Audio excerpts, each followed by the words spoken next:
Hello, in this video I'm going to show you how you can input or remove the microSD memory card into your DJI Mavic Air.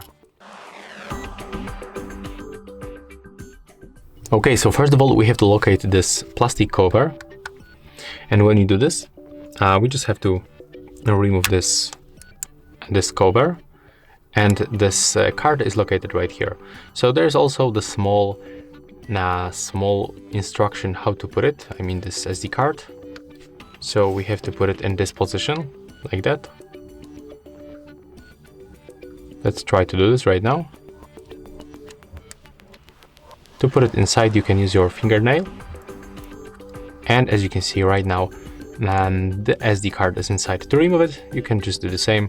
So press with your fingernail and it will just jumps out, and you can just remove it. So yeah, that's all for this video. Hope you like it.